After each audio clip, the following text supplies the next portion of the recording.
So, your guys' last album came out in 2007, and maybe in the past, like 2 years was sort of I don't know, was like the normal time to bring around an album. But now it seems like there's a much longer period, and so 2 years seems like a relatively brief time, especially for a double album. Was the songwriting process quickly? How tell me about the process. How quickly did it come around?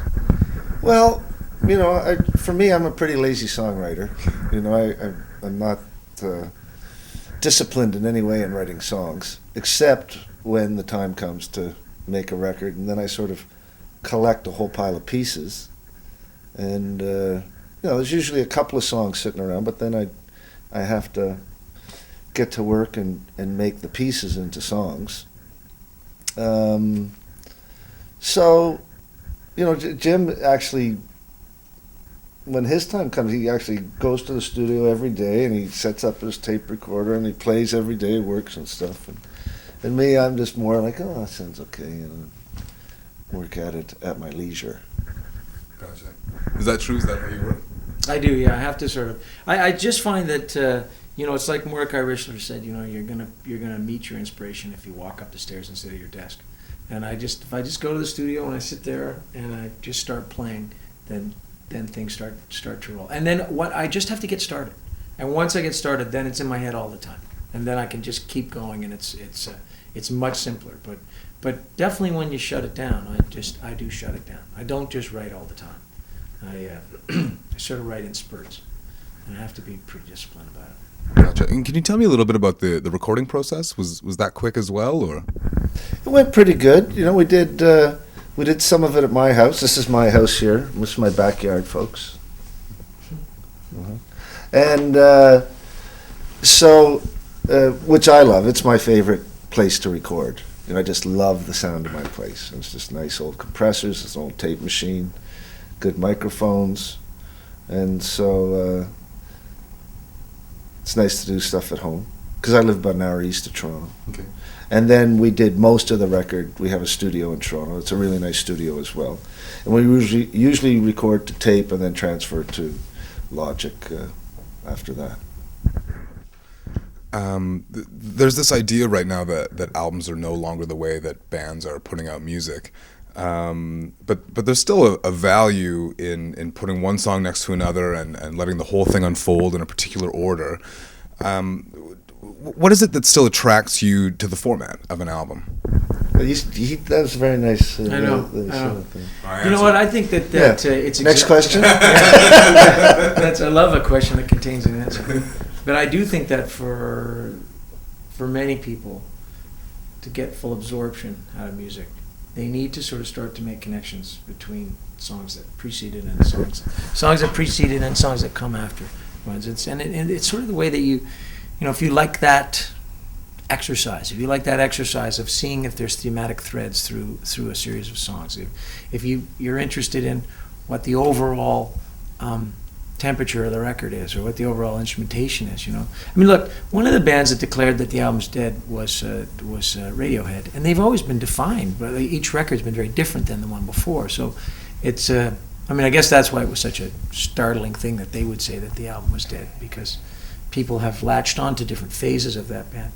I think it's just whatever gives your mind and imagination the most exercise, and this for me is the best way. Gotcha. At what point in the process did you decide that it was going to be a double album? Well, pretty close to the start. Jim and I got together and we just started playing each other the songs that we had, and there was a lot of good songs.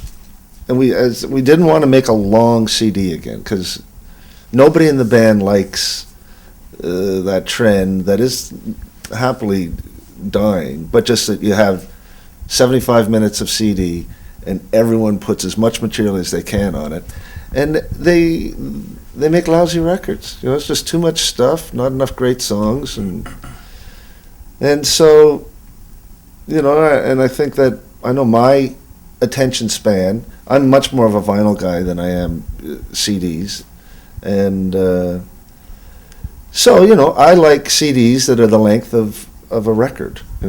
20 minutes on one side, 20 on the other. So 45 minutes is about as long as I can give a CD.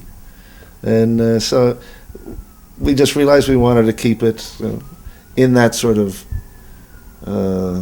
time span. And as you've both been saying, when you put songs beside each other, it's nice to have it slightly more condensed. I think that whatever that sort of unconscious thread that emerges makes more sense over a shorter period of time. The brain works better on it. Gotcha. You were talking about CDs being the length of vinyl, or packing material onto 75 minutes of like a digital format.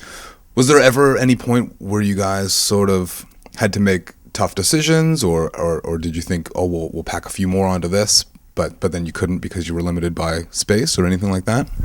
Well, we sort of were a little long for vinyl. Okay. The sound quality suffers a little bit because it's a long record.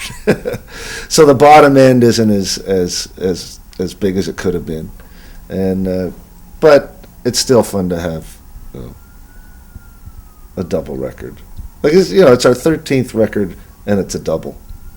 We love it. It's 13 and 14. Yeah, 13 and 14. What about inspiration? Were there any double albums that you've lived with, that you've listened to over the years, that really inspired you when you were deciding to tackle the format? I wasn't consciously thinking about it when we decided to do it, but there's the two that are, Blonde on Blonde and Beatles White are the two big ones of our generation. Gotcha. And we've been talking a lot about the format. When it came to making the order of the tracks, what influenced your decision, and was it difficult to settle on a final placement of the tracks? I think what we knew was where some of the epics were going. We knew Venus was going to be the last track, and then we had a little bit of difficulty with the very first track. We knew that All the Things That Are Left Behind was the most dramatic track, and where to put it. So it sort of gradually made its way up to the very first song, and even the second last incarnation, it was the second song, and then when we flipped it and made it the first song. So I think it was more about trying to figure out what kind of energy happens between two songs. So you knew if you know how you're going to start and you know how you're going to finish, then and of course finish and start 2 sides or 4 sides, then you just try to figure out where do you feel you want to go after the next song. And it didn't end up being that difficult. I mean, as Greg said earlier, we didn't have that much time, but it is something we usually labor over and often fight about. But this time it was. I think it's also because we were making 2 separate pieces, and often you've got one single strand that you have to follow through, and everything seems so important. And this time we could move songs away from each other if they seemed to do the same thing, and it just was there's so much more breadth that it was so much easier. Yeah, I was going to ask you when you were talking if instead of having 60 or 75 minutes worth of music to just fill straight through, breaking it into 4 different sides or 2 different albums, did that make it easier to, was it more like bite-sized chunks to fill out just these smaller spaces? Yeah, it made it a lot easier. Mm-hmm. And as he was saying, just having 2 CDs, makes it easier just to, it's not as important, songs placement, just. Gotcha. My last question is about you guys split the songwriting credits for all the songs. I mean, these shows that you're doing right now, where it's just the 2 of you, will this give people sort of a glimpse of where all these songs started from? I guess it will.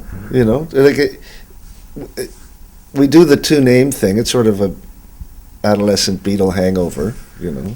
And it just makes things easier as far as a partnership, not having to worry. So many bands disband after the first royalty checks come in because, so we haven't had that conflict. And, it's always been who's singing it basically wrote the song. We haven't really sat across from each other and written songs. More often we just play songs that we've written for each other and then, work off of those. So, I guess in this sort of just the 2 of us, if I'm singing it, I wrote it, and if he's singing it, he wrote it. then. We're done. Thanks so much, you guys. Thank you. Yeah.